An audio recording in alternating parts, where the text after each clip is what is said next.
नमस्कार दोस्तों।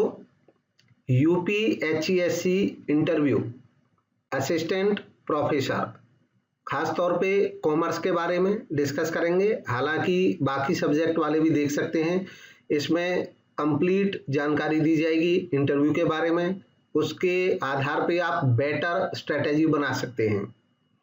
इसमें मेरा अपना पिछला एक्सपीरियंस और मेरे साथी जो हैं उनके एक्सपीरियंस को शामिल करते हुए जो कुछ मैंने जाना है उस सब को मैं डिस्कस करूंगा one by one, point by point. और इसके बाद आपको लगेगा कि इंटरव्यू बहुत आसान लगेगा। आप अच्छे तरीके से प्रिपेयर करके जाएंगे, उसका बेनिफिट आपको जरूर मिलेगा। इंटरव्यू के लिए कोई बहुत लंबी तैयारी की जरूरत नहीं होती है। जो लोग ऑलरेडी रिटन एग्जाम में अच्छा परफॉर्मेंस कर चुके हैं, जो अपनी नॉलेज के आधार पे अपनी जगह बना चुके हैं, वही लोग इस इंटरव्यू में जा पाएंगे। तो इसका मतलब है कि आपकी पहले से तैयारी थी, आपने जर्नल का और सब्जेक्ट दोनों का ही एग्जाम पास किया है। आपको बहुत डीप कुछ रटने की या डीप जानकारी की अलग से एफर्ट करने की कोई जरूरत नहीं है। जो जानकारी आपने सीखी है अब तक, जिसका यूज करके आप रिटन एग्जाम क्वालिफाई कर चुके हैं, बस उस जानकारी के एक्सप्रेशन का ये समय है। और इंटरव्यू की तैयारी आप 1 या 2 दिन में ही कर सकते हैं, कोई बड़ी समस्या नहीं है। बस अपने आप को प्रिपेयर करना है और वो पूरी स्ट्रेटेजी हम डिस्कस करने वाले हैं। स्टार्ट करते हैं। तो देखिए, इंटरव्यू के बारे में ज्यादातर जो चीजें बताएंगे इसमें से बहुत सारी चीजें ऐसी मिलेंगी जो आप ऑलरेडी जानते हैं, लेकिन कुछ ऐसी चीजें मिलेंगी जिनको जानते हैं बट उन पे अभी तक उतना ध्यान नहीं गया था। कुछ ऐसी भी मिलेंगी जिनको अभी तक इग्नोर करके रखे थे, जबकि वो बहुत ही ज्यादा महत्वपूर्ण चीजें हैं। तो उन सभी चीजों को आप देखेंगे और एक ऑर्गेनाइज्ड वे में जब चीजों को देखा जाता है तो स्ट्रेटेजी बनाने में मदद मिलती है। अच्छी स्ट्रेटेजी हमें सफलता तक पहुंचाने में काफी हेल्प करती है। तो इंटरव्यू, जैसा कि हम सब जानते हैं कि फाइनल फेज होता है सिलेक्शन के लिए, और रिटन एग्जाम के बाद अब आपको इंटरव्यू में जो परफॉर्मेंस है वो आपके फाइनल सिलेक्शन को कंफर्म कर सकती है। इंटरव्यू के बारे में आपको इंटरव्यू के लिए जो बुलावा मिला होगा यानी कि कॉल लेटर मिला होगा, आप डाउनलोड कर चुके होंगे। अगर नहीं किया है तो आप वेबसाइट से डाउनलोड कर लें। और जो इंटरव्यू का आपको लेटर मिला है आप उसको ढंग से पढ़ें, लाइन बाय लाइन पढ़ें, ताकि इंटरव्यू वाले दिन जब आप वहां पे पहुंच जाएं तब आपको ऐसा ना लगे कि ये चीज तो मेरे को पता ही नहीं था। सब कुछ बिल्कुल नीट एंड क्लीन, एकदम क्लियर है, क्लियर कट इंफॉर्मेशन है। पूरे के पूरे इंटरव्यू के लिए जो कॉल लेटर है उसमें आप उस जानकारी को पूरी तरह से पढ़ें और उन सारे पेपर्स को प्रॉपर तरीके से तैयार करें। इन सब के बारे में भी हम थोड़ा थोड़ा डिस्कस करेंगे। और इसके लिए अगर और जैसे स्पेसिफिक आपको जानकारी चाहिएगी तो उसके लिए हम एक सेशन भी ऑर्गेनाइज करेंगे। आपको इसमें व्हाट्सएप ग्रुप का लिंक मिल जाएगा। इंटरव्यू से पहले एक सेशन ऑर्गेनाइज होगा जिसमें आप अपनी क्वेरीज कर पाएंगे। अभी तक के लिए मैं कॉमन सारी महत्वपूर्ण जानकारी दे दूंगा, फिर पर्टिकुलर किसी जानकारी की जरूरत होगी तो आप वहां पे भी पूछ सकते हैं ग्रुप में जाकर के। इस विज्ञापन संख्या 50 में आपको जो इंटरव्यू में अपने में प्रस्तुत होना है, आप ध्यान रखें कि आयोग के कार्यालय में 9 बजे से जो इंटरव्यू स्टार्ट हो जाता है। आपका जो अपना कॉल लेटर होगा आप उस पर समय को जरूर नोट कर लें, डेट को जरूर नोट कर लें। बेटर है अगर आप बाहर के शहर में रहते हैं तो आप 1 दिन पहले वहां पे पहुंच जाएं शहर में, और वहां पे किसी भी जगह अपना रुकने का अरेंजमेंट करें, ताकि इंटरव्यू वाले दिन आपको बिल्कुल भी कोई ऐसी परेशानी ना झेलनी पड़े कि रोड पे कोई जाम लग गया, बस में दिक्कत हो गई, ट्रेन लेट हो गई। उन सब चीजों से बचने के लिए बेटर होगा कि 1 दिन पहले चले जाएं, ताकि आप इंटरव्यू के लिए उस दिन तरोताजा रहें, फ्रेश रहें और कॉन्फिडेंस के साथ अपना इंटरव्यू दे पाएं। साथ ही साथ अपने आप सभी सर्टिफिकेट्स जो आपकी एलिजिबिलिटी के लिए आवश्यक थे, जिनको आपने अप्लाई करते समय इन्फॉर्म किया था बोर्ड को, उन सब की सेल्फ अटेस्टेड 2 फोटोकॉपी अलग अलग सेट बना के ले जाएं। सेट मतलब कि सीरियल ऑर्डर में, जैसे यहाँ पे ऑर्डर लगा हुआ है बिल्कुल इसी ऑर्डर में, जो सीरियल में है उसी ऑर्डर में आप मार्कशीट्स को लगाते चले जाएं, अपने पेपर्स को लगाते चले जाएं। जब आप इंटरव्यू देने जाएंगे तो उस दिन आपको वहां पे इंटरव्यू के लिए एक फीस भी जमा करानी होगी। फीस यहाँ पे लिखी हुई है 800 रुपये या 400 रुपये, आपकी कैटेगरी के अकॉर्डिंग आप जमा कराएंगे। बोर्ड में ही वो जमा हो जाती है, वहीं से आपको वो रिसिप्ट मिल जाती है। आपको लेके क्या क्या जाना है, बिल्कुल एक एक आइटम को टिक करें ताकि कोई कंफ्यूजन ही नहीं रहे। जो आप अपने सेट बनाते समय जो पेपर आप बना लें उसमें टिक कर दें। यहाँ पे इसकी एक फोटोकॉपी बना के रखें और टिक करते रहें कि आपने कौन कौन से पेपर आपके रेडी हो चुके हैं, ताकि कोई खोए नहीं, कोई बचे नहीं। ऑनलाइन आवेदन पत्र, जब आपने अप्लाई किया था ऑनलाइन एप्लीकेशन, उसका होना चाहिए, उसकी 2 कॉपी आपके पास रहनी चाहिए। दोनों सेट में एक एक कॉपी लगाएंगे। महाविद्यालयों का अधिमानता वरीयता क्रम, ये दरअसल आप ऑनलाइन जब अभी इंटरव्यू के समय पे आपको मैं वेबसाइट अभी दिखाऊंगा, जगह भी दिखाऊंगा कहां से आप करेंगे। आप लॉगिन करके अपनी ईमेल आईडी और अपने फोन नंबर की मदद से आप लॉगिन करेंगे। लॉगिन करके वहां पे कॉलेजेस की लिस्ट आ जाएगी, वो लिस्ट आपको भरनी होगी ऑनलाइन, उसका प्रिंट निकाल लें और उसकी भी 2 कॉपी आपको रखनी होंगी। अगर आप महिला उम्मीदवार हैं और आप इस बात के इच्छुक हैं कि आप महिला विद्यालय में ही जॉब करेंगी, तो ऐसे केस में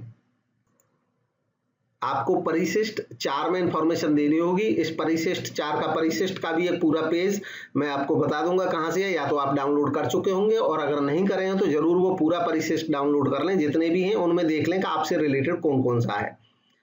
high school, intermediate, high school का अंक पत्र और प्रमाण पत्र, कुछ बोर्ड ऐसे होते हैं जहां पे ये अलग अलग रहते हैं, लेकिन कुछ बोर्ड ऐसे होते हैं जहां पे सिंगल एक ही मिलता है। तो जैसा भी केस हो आप अपना ये प्रमाण पत्र वैसे लेके जाएं 2-2 सेट में।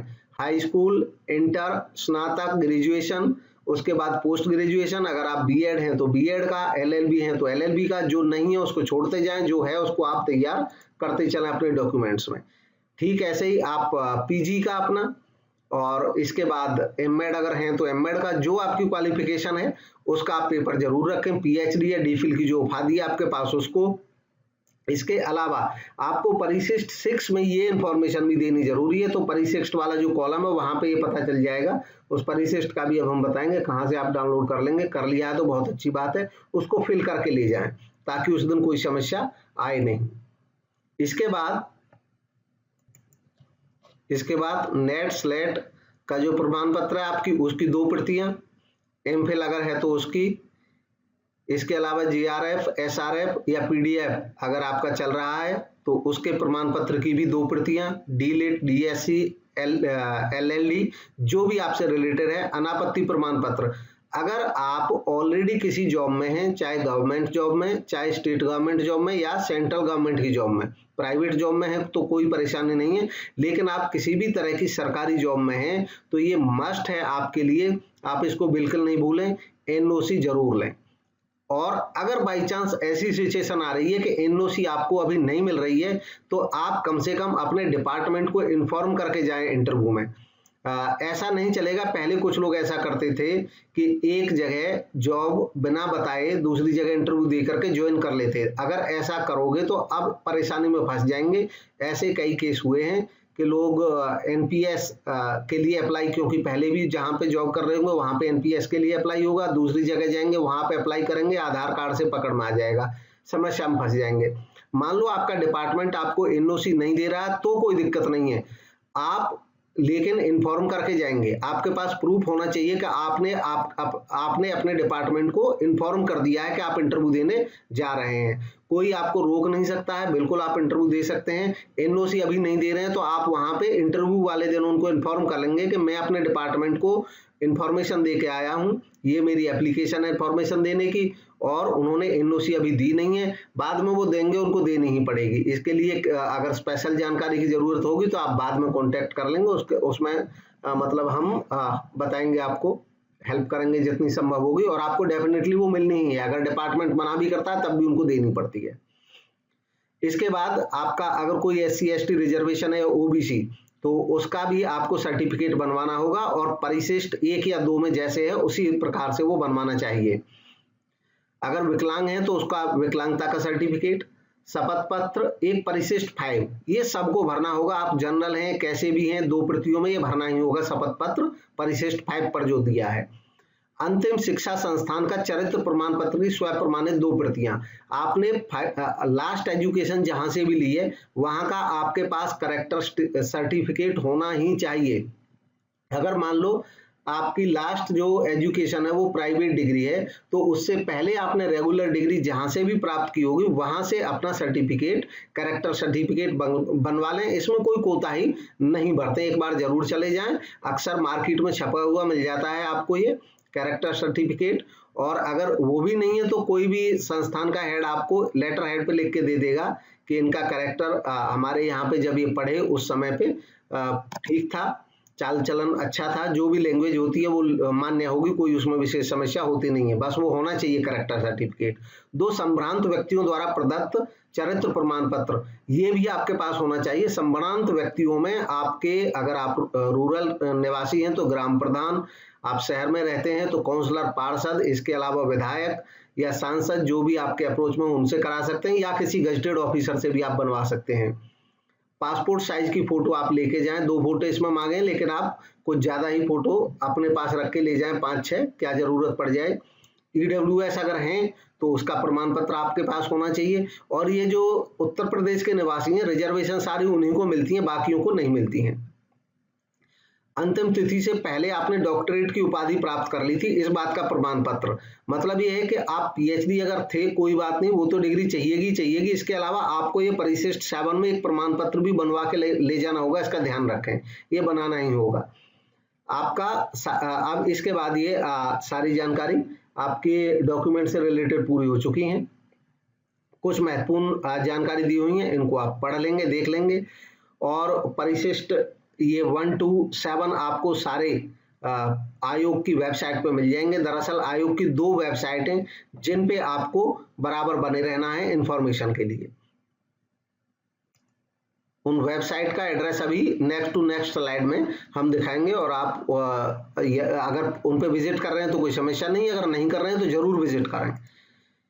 इसके बाद चयन का जो आधार है, चयन का आधार वही है कि लिखित परीक्षा में 200 अंक और साक्षात्कार के 30 अंक होंगे। इसके अलावा साक्षात्कार के जो 30 होंगे तो रिक्रूटमेंट रूल्स जो है यूपीएससी के, वो कहते हैं कि कैंडिडेट को इंटरव्यू में एटलीस्ट 40% मार्क देने होंगे बोर्ड को। 40% मार्क्स यानी कि इंटरव्यू में आपके 30 का 40% हो जाएगा, 12 एटलीस्ट रहने ही रहने हैं, और मैक्सिमम 90 तक हो सकते हैं यानी कि 27। तो इसके बीच में ही आपके मार्क्स रहेंगे। आप अपनी स्ट्रेटेजी इसमें खैर क्या बनाओगे, आप बेस्ट करने की कोशिश ही करना है आपको, बट ये जानकारी के लिए है कि ये इंटरव्यू के मार्क्स इस ऑर्डर में रहते हैं। दोनों का मिलकर के मेरिट बनता है फाइनल सिलेक्शन के लिए।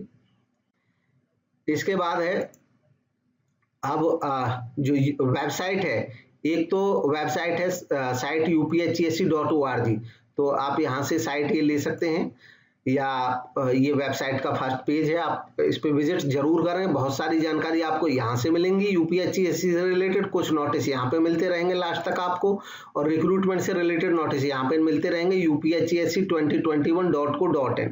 आप इस पे जाएं, यहीं पे आपको लॉगिन करना है। जो इंटरव्यू देने वाले हैं उनको सबको यहाँ पे अपना ईमेल एड्रेस डालना है, डेट ऑफ बर्थ डालना है, इस तरीके से आप इसमें लॉगिन कर जाओगे। अब आपसे रिलेटेड सारी जानकारी है उनको आप फिल करते चले जाओगे। ये इंडिविजुअल है, पर्सनल है, हर एक को अपना अलग भरना है। इसके बाद है अब सामान्य जानकारी इंटरव्यू से रिलेटेड केवल। ये जानकारी जो अब है ये मोटिवेशन पर्पज की है। तो अभी तक जो जानकारी थी फैक्चुअल जानकारी थी, आगे भी जो जानकारी है काफी महत्वपूर्ण है, मोटिवेशनल है, आपको इंटरव्यू में हेल्प करेगी। 1 by 1 एक करके पॉइंट बताएंगे, हर एक तरह का इंटरव्यू में कौन कौन सी चीजें आपको कहाँ पे जरूरत पड़ेगी, कौन सी चीजों को आप टच करना है, कितना आपको ध्यान देना है, उन सब के बारे में भी डिस्कस करेंगे। इसके अलावा यहाँ पे मैं एक जानकारी दे दूं कि एक व्हाट्सएप ग्रुप स्पेशली बनाया है यूपीएससी के इंटरव्यू के लिए, और इंटरव्यू तक वो रहेगा। केवल वही कैंडिडेट उसमें होंगे जो इंटरव्यू देने वाले हैं। और इसके अलावा कुछ उसमें ऐसे 3-4 लोग हैं जो पहले से इंटरव्यू क्वालिफाई कर चुके हैं, वो आपको हेल्प करेंगे हर तरह की जानकारी में। ठीक है, इंक्लूडिंग मी, हम लोग और भी कुछ प्रोफेसर साथी हैं जो उसमें आपकी मदद करेंगे। साथ ही साथ अगर आप मूक इंटरव्यू देना चाहते हैं तो मूक इंटरव्यू की प्रैक्टिस के लिए भी आपको मौका मिल जाएगा, इसी में ग्रुप में इंफॉर्मेशन दे दी जाएगी, आप उसको ज्वाइन कर लेंगे तो वहां पे उसका भी अरेंजमेंट हो जाएगा। कोई किसी तरह का चार्ज नहीं है, ना मूक इंटरव्यू के लिए, ना ही आपको सेशन के लिए, आप केवल अपनी इम्प्रूवमेंट के लिए इसको यूज कर सकते हैं। तो इंटरव्यू क्या है, इसको कोई बर्डन नहीं लेना है कि आप कोई बहुत बड़ा काम करने जा रहे हैं, बहुत बड़ा काम आप कर चुके हैं, रिटर्न में आप पास हो चुके हैं, इसको इजी लेकर के चलें। इंटरव्यू केवल एक वार्ता है, एक डिस्कशन है आपके बीच में और उन लोगों के बीच में जो आपको परख करने वाले हैं, जो आपकी परख करेंगे, वो उनका काम है, परखना उनका काम है। आपको इजी रहना है, आप जैसे हैं वैसे ही रहना है, अपना ओरिजिनल बने रहना है, कोई समस्या नहीं है। आपको इंटरव्यू में सक्सेस मिलेगी। इसमें कुछ चीजें काम करती हैं, वर्बल और नॉन वर्बल। नॉन वर्बल का जो इसमें वेटेज रहता है वो काफी ज्यादा रहता है। तो ये तो एक थिंकर का बताया हुआ है, डिफरेंट अलग अलग लोगों की अलग अलग इसमें सोच हो सकती है, बट बहुत बड़ा रोल प्ले करता है नॉन वर्बल आपका प्रेजेंटेशन इंटरव्यू में। खास बात यह है कि जो बिग थिंग्स हैं वो सिंपलिसिटी में छिपी हुई हैं। जितने आप सिंपल रहेंगे इंटरव्यू के समय, उतना ही आपका पॉजिटिव असर पड़ेगा इंटरव्यू में, उतने ही सफलता के चांस बढ़ते चले जाएंगे। पॉइंट्स जो ध्यान रखने हैं, points to be taken care हैं, उनको वन बाय वन हम डिस्कस भी करेंगे। Preparation, plan, positivity, dress for success, gesture and posture, language, attitude, be a good listener, answer for everything. देखिए, जिसकी मैं बात कर रहा था शुरू में, मैंने वीडियो में ये बात बोली थी कि आप इंटरव्यू के लिए तो 2 दिन में तैयार हो जाएंगे। इंटरव्यू के लिए आपको 20 दिन लगाने की बिल्कुल भी जरूरत नहीं है। और इंटरव्यू की जो तैयारी है वो अचानक नहीं होती है। आप पहले से सब्जेक्ट पढ़ते रहे हैं, पास होने के लिए आपने तैयारी की हुई है, बस उसी को ऑर्गेनाइज करना है। आप 2 से 3 दिन में अपने आप को बेटर प्लान कर पाएंगे, कोई समस्या नहीं आएगी। सबसे पहले बात करते हैं प्रेपरेशन की। प्रेपरेशन में आपको क्या प्रिपेयर करना है? आपको अपने आप को प्रिपेयर करना है, मेंटली प्रिपेयर करना है, फिजिकली प्रिपेयर करना है।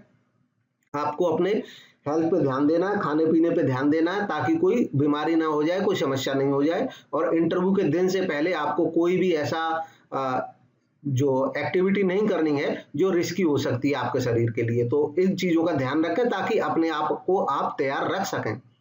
पर्सनल, आप पर्सनली तैयार रहें, आप पर्सनल चीजों के बारे में जानें। पर्सनल का मतलब हो गया कि आप कौन है, आपके नाम के बारे में अगर कोई हिस्टोरिकल चीज छुपी हुई है, बहुत से नाम ऐसे होते हैं जिनसे रिलेटेड होती हैं, उनकी जानकारी बना के रखें। आप अपने गांव, अपने शहर, अपने डिस्ट्रिक्ट से रिलेटेड कोई अगर खास चीज है, कोई इंडस्ट्री है आपके डिस्ट्रिक्ट में, तो उनकी जानकारी जरूर लेके रखें। कोई बड़ा एजुकेशनल इंस्टीट्यूट है तो उसकी जानकारी लेके रखें, अपने डिस्ट्रिक्ट में खास तौर पे और अपने होम टाउन में।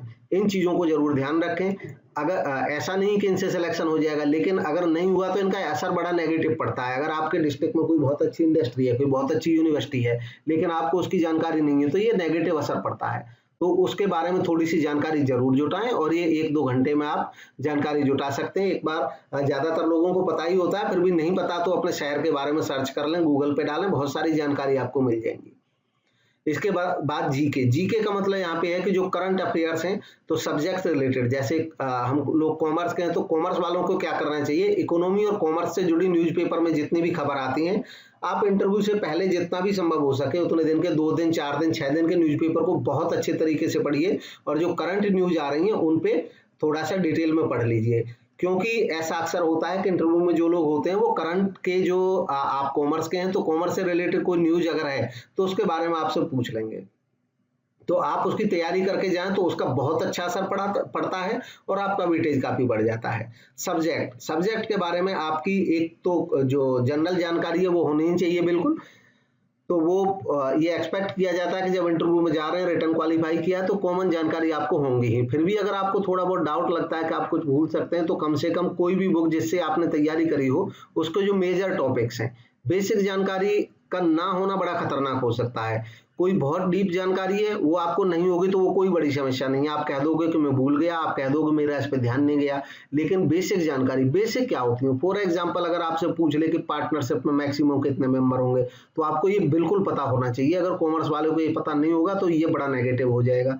आपसे अगर पूछा जाए कि पब्लिक कंपनी में मिनिमम कितने मेंबर्स होंगे, तो ये आपको बिल्कुल पता होना चाहिए। आपको कंपनीज एक्ट के बारे में पूछ लें कि कंपनीज एक्ट जो करंट में है वो कौन सा है, तो आपको बिल्कुल उसकी जानकारी पता होनी चाहिए। मतलब बेसिक जानकारी आपको जरूर होनी चाहिए सब्जेक्ट की। और उसके लिए तरीका यही है कि आपने जिस भी बुक से तैयारी की थी यूजीसी नेट के से, आपके पास कोई नोट्स थे, तो कम से कम आप एक दिन बैठ करके आराम से 4-6 घंटे लगाएं। हर पेज पे जो हेडिंग होती है आप उस हेडिंग को देखें, तो कम से कम उन चीजों को पढ़ लें। बहुत डीप पढ़ने की रटने की जरूरत नहीं है, बेसिक चीजें आपको वहां पे क्लियर हो जाएंगी।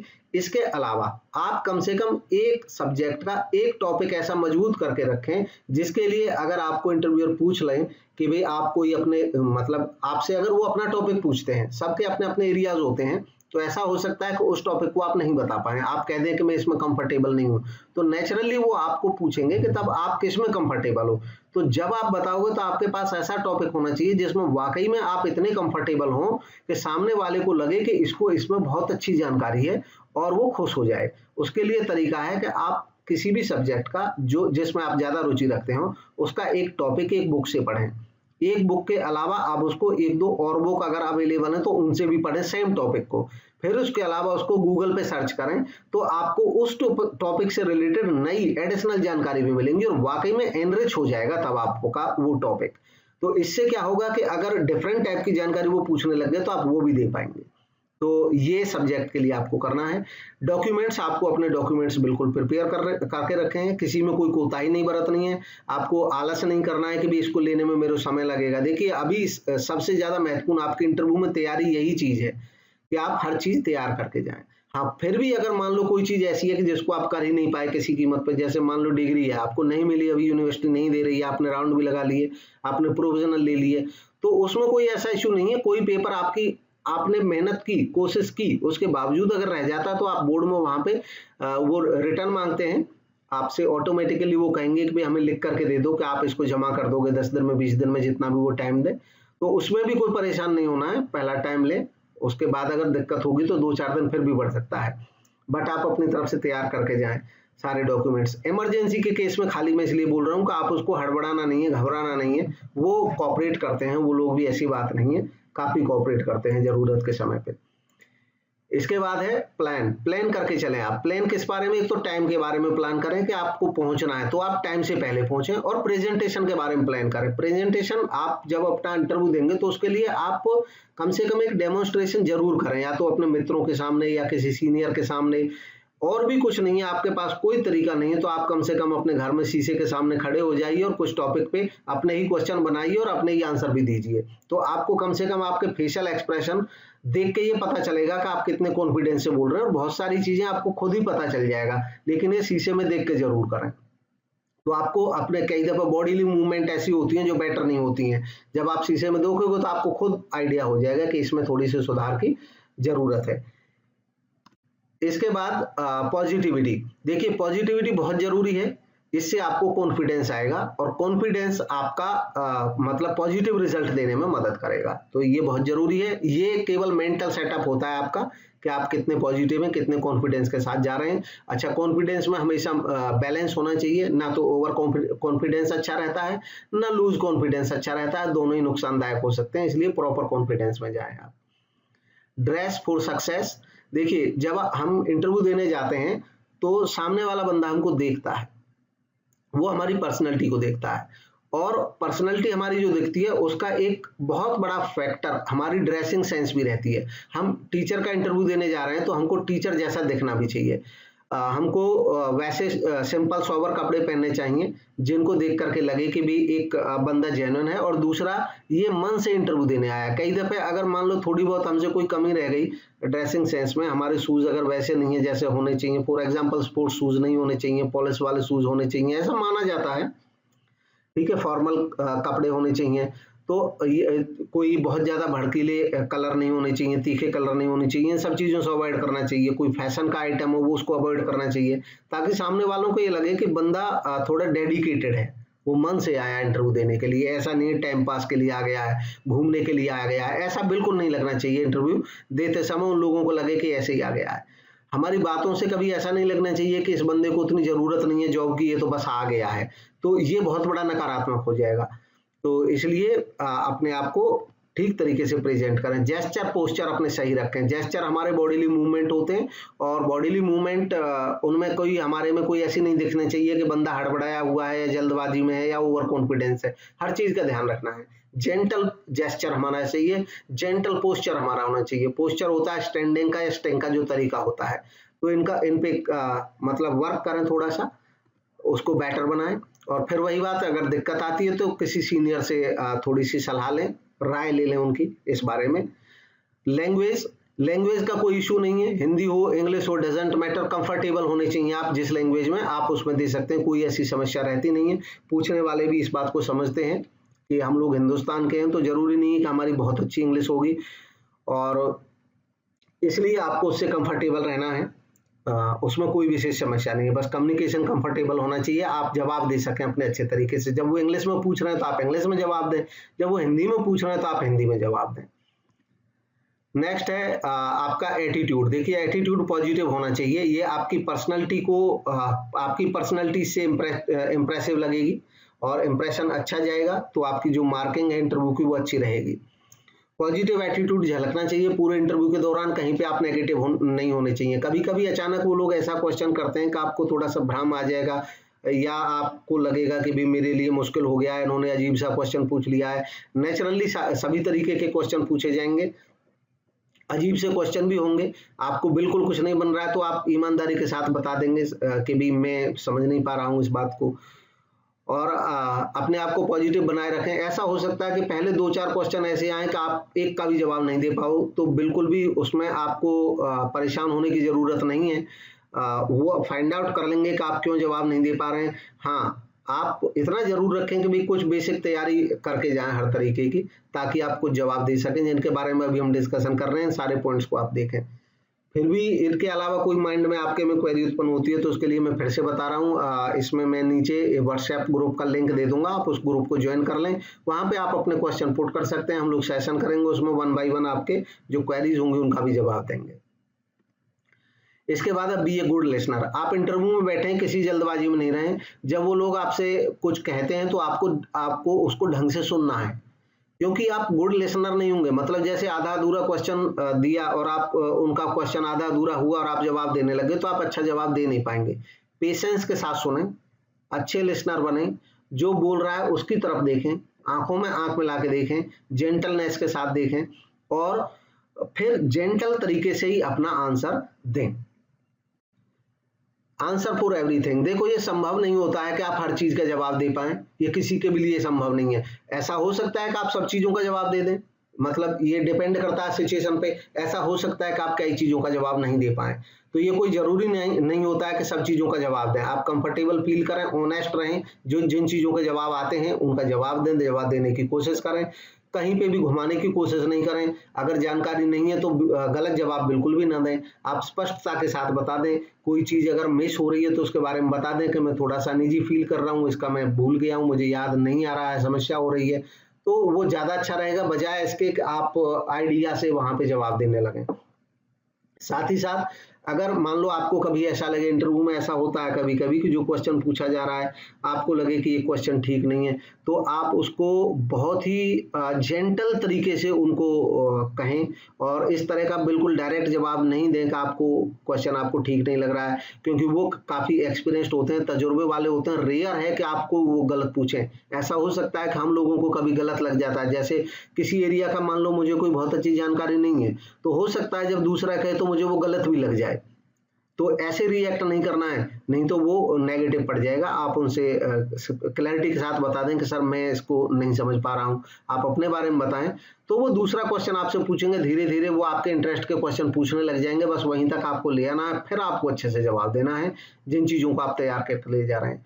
मेंटली आप अपने आप को प्रिपेयर करके जाएं कि अगर आपको बोल दिया जाए 2 मिनट के लिए किसी टॉपिक को पढ़ाने के लिए, तो कुछ टॉपिक आपने 2-4 ऐसे तैयार कर लें जो आपके फेवरेट टॉपिक हैं, जिन पे आप अच्छे से बोल सकें, अच्छे से पढ़ा सकें बिना किसी समस्या के।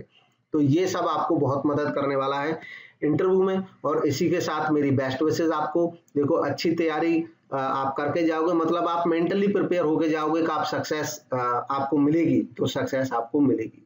You will succeed only if you are ready to get success. And at the last, my best wishes. Thank you for watching.